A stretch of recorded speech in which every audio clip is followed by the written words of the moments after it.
मागील व्हिडिओमध्ये आपण क्वाड्रिलॅटरलचे 3 टाईप शिकलो होतो। त्यामध्ये रेक्टँगल, स्क्वेअर आणि rhombus.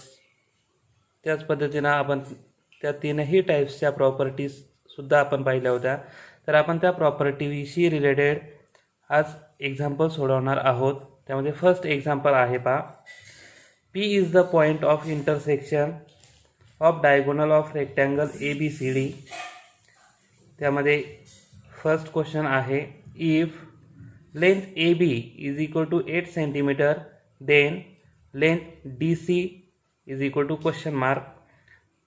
Second, if length BP is equal to 8.5 centimetre then find length BD and length BC। पहा, आपल्याला आयत ABCD च्या कर्णाचा छेदनबिंदू P हा दिलेला आहे। त्यानंतर आपल्याला लेंथ AB ही जर 8 सेंटीमीटर असेल तर लेंथ DC किती आहे ते शोधायचं आहे। त्याच पद्धतीने लेंथ BP ही 8.5 सेंटीमीटरची दिलेली आहे, तर आपल्याला लेंथ BD आणि लेंथ BC आपल्याला शोधायची आहे। पहा, दिलेल्या मेजरमेंटनुसार आपण एक रफ फिगर काढलेली आहे। रेक्टँगल ABCD ची आपण रफ फिगर काढलेली आहे। त्यामध्ये length AB is equal to 8 centimetre. पहा, length AB is equal to 8 centimetre. त्यानंतर त्यानंतर लेंथ BP आपण काढलेली आहे 8.5 सेंटीमीटर। पहा, डायगोनल AC आणि डायगोनल BD हे P ह्या पॉईंटमध्ये इंटरसेक्ट होतात। लेंथ BP ह्या अर्ध्या डायगोनलची लेंथ दिलेली आहे 8.5 सेंटीमीटर। तर आपल्याला लेंथ BD म्हणजे पूर्ण डायगोनल आणि लेंथ BC आपल्याला शोधायचा आहे। तर फर्स्ट क्वेश्चन आहे, length AB is equal to 8 centimetre then length DC। Length AB जर 8 सेंटीमीटर असेल तर लेंथ DC किती सेंटीमीटर आहे हे आपल्याला शोधायचं आहे। तर पहा, फर्स्ट क्वेश्चनचा आपण आन्सर शोधूयात। Opposite sides of a rectangle are congruent. पहा, आयताच्या समोरासमोरील बाजू ह्या एकरूप असतात। ही आपण एक प्रॉपर्टी पाहिली होती।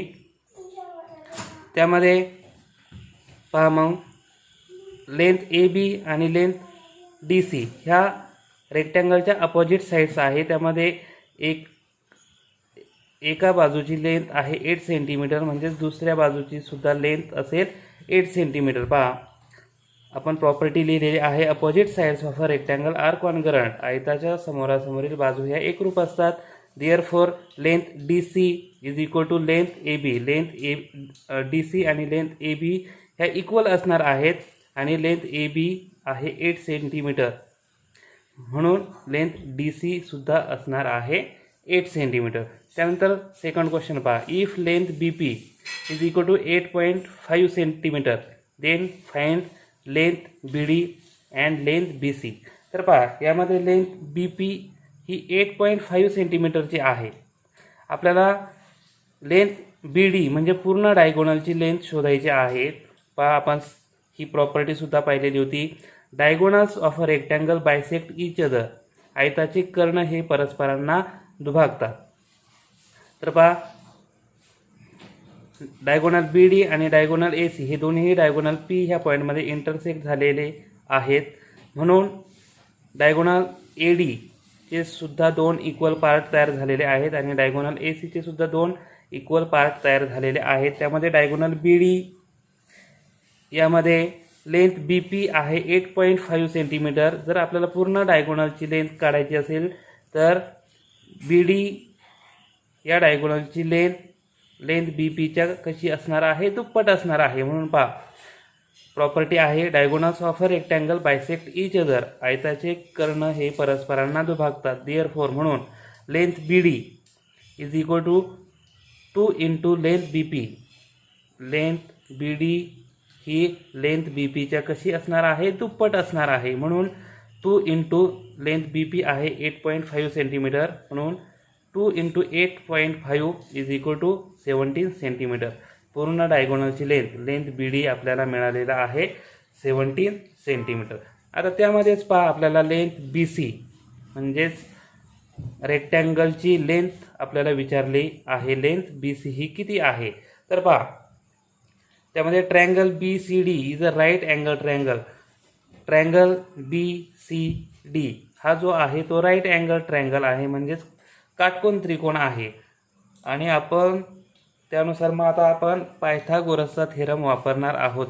पहा ह्या राईट अँगल ट्रायंगलमध्ये आपल्याला लेंथ बी सी शोधायचा आहे. डायगोनल आपल्याला माहीत आहे तो आहे 17 सेंटीमीटर. पहा लेंथ बी डी आता 17 सेंटीमीटरचा आहे. त्यानंतर लेंथ डी सी सुद्धा आपल्याला माहीत झालेला आहे 8 सेंटीमीटर. म्हणजे डायगोनल माहीत आहे, वन साईड माहीत आहे, आपल्याला सेकंड साईड काय करायची आहे? शोधायची आहे. तर आपण पायथागोरसच्या थेरमनं ती साईड शोधूया. पहा पायथागोरसचा थेरम आहे hypotenuse square is equal to first side square plus second side square. तर हायपोटेनियस म्हणजेच कर्ण किंवा डायगोनल लेंथ बी डीचा square is equal to first साईडचा स्क्वेअर म्हणजेच लेंथ बी सीचा स्क्वेअर प्लस सेकंड साईडचा स्क्वेअर म्हणजेच साईड सी डी किंवा आपण डी सी असं सुद्धा म्हणू शकतो, साईड सी डीचा स्क्वेअर. त्यामध्ये पहा लेंथ बी डीचा स्क्वेअर म्हणजेच लेंथ बी डी आहे 17 सेंटीमीटर, त्याचा आपण स्क्वेअर केलेला आहे. लेंथ बी सी ह्या बाजूची लांबी आपल्याला शोधायची आहे प्लस लेंथ सी डी आहे 8 सेंटीमीटर म्हणून 8चा आपण स्क्वेअर केलेला आहे. पहा 17चा स्क्वेअर आहे 289. लेंथ बी सीचा स्क्वेअर आपल्याला शोधायचा आहे प्लस 8चा स्क्वेअर आपण लिहिलेला आहे 64. आता पहा लेंथ बी सीचा स्क्वेअर इज इक्वल टू 289 मधून 64 काय होणार आहे? मायनस होणार आहेत. म्हणून लेंथ बी सीचा स्क्वेअर इज इक्वल टू पहा 289 मधून जर 64 मायनस झाले तर राहतात 225.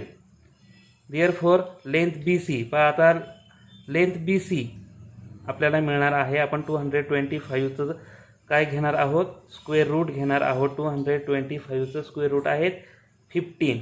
म्हणून पहा आपण आता हा स्क्वेअर काढलेला आहे. स्क्वेअर काढायचा असेल तर आपल्याला काय करावं लागणार आहे? आपल्याला समोरील संख्येचं स्क्वेअर रूट घ्यावं लागणार आहे. आपण ते घेतलेलं आहे 15 सेंटीमीटर. म्हणून आपल्याला लेंथ बी सीची लेंथसुद्धा मिळाली आपल्याला 15 सेंटीमीटर. तर आता आपण सेकंड एक्झाम्पल पाहूया. पहा find the length of diagonal of a square with side 8 centimetre. पहा आपल्याला काय विचारलेलं आहे? बाजू 8 सेंटीमीटर असलेल्या चौरसाच्या कर्णाची लांबी आपल्याला विचारलेली आहे. पहा आता आपण ॲन्सर लिहिलेला आहे. Suppose quadrilateral P Q R S is a square of a side 8 centimetre. समजा आकृतीत दाखवल्याप्रमाणे quadrilateral P Q R S हा 8 सेंटीमीटर बाजूचा चौरस आहे. त्यामध्ये segment P R is a diagonal. त्यामध्ये रेख पी आर हा कर्ण आहे. पहा आपण एक त्या पद्धतीनं रफ फिगर काढलेली आहे. आपल्याला स्क्वेअरची एक बाजू दिलेली आहे 8 सेंटीमीटर म्हणजेच उरलेल्या सर्व बाजू ह्या 8 सेंटीमीटरच्याच असणार आहे. तर आता पहा आपल्याला काय विचारलेलं आहे? त्या स्क्वेअरच्या डायगोनलची लेंथ विचारलेली आहे. आता पहा ट्रायंगल पी क्यू आर यामध्ये ट्रायंगल पी क्यू आर हा राईट अँगल ट्रायंगल आहे म्हणजेच काटकोन त्रिकोण आहे. पुन्हा एकदा आपल्याला या ठिकाणी पायथागोरसचा थेरम वापरता येईल. यामध्ये फर्स्ट साईड आहे 8 सेंटीमीटर, सेकंड साईडसुद्धा आहे 8 सेंटीमीटर आणि आपल्याला हायपोटेनियस म्हणजेच डायगोनल त्याची लेंथ आपल्याला शोधायची आहे. पुन्हा एकदा आपण पायथागोरसचा थेरम वापरूयात. हायपोटेनियस स्क्वेअर म्हणजेच लेंथ पी आरचा square is equal to first साईडचा स्क्वेअर म्हणजेच लेंथ पी क्यूचा स्क्वेअर प्लस सेकंड साईडचा स्क्वेअर म्हणजेच लेंथ क्यू आरचा स्क्वेअर. यामध्ये पहा लेंथ पी क्यूचा स्क्वेअर पी क्यू आहे 8 सेंटीमीटर, 8चा स्क्वेअर लिहिणार आहोत. त्यानंतर लेंथ क्यू आर आहे 8 सेंटीमीटर, पुन्हा क्यू आरचा स्क्वेअर म्हणजेच 8 सेंटीमीटरचा स्क्वेअर आपण लिहिणार आहोत. पहा 8चा स्क्वेअर 64, पुन्हा 8चा स्क्वेअर 64 यांची आपण ॲडिशन केलेली आहे. 64 प्लस 64 128 म्हणजेच आपल्याला काय मिळालं? पी आर लेंथ पी आरचा स्क्वेअर मिळाला 128, परंतु आपल्याला फक्त लेंथ पी आर शोधायचा आहे. आपल्याला आता काय करायचं आहे, स्क्वेअर काढायचा आहे. स्क्वेअर काढायचा असल्यामुळे आपल्याला समोरच्या संख्येचं काय घ्यायचं आहे, स्क्वेअर रूट घ्यायचं आहे. काय घ्यायचं आहे, स्क्वेअर रूट. परंतु 128चं स्क्वेअर रूट निघत नाही, म्हणून आपण लेंथ पी आर ही कशी निघणार आहे, वर्गमुळात म्हणजेच under square root of 128 centimetre. पहा आपल्याला हायपोटेनियस म्हणजेच डायगोनल पी आर ची लेंथ मिळालेली आहे under square root of 128 centimetre, वर्गमुळात 128 सेंटीमीटर. तर पहा ह्या पद्धतीनं आपल्याला रेक्टँगल, स्क्वेअर आणि रॉम्बस यावरील ज्या प्रॉपर्टीज आहेत त्यावरील एक्झाम्पल आपल्याला सोडवायचे आहेत.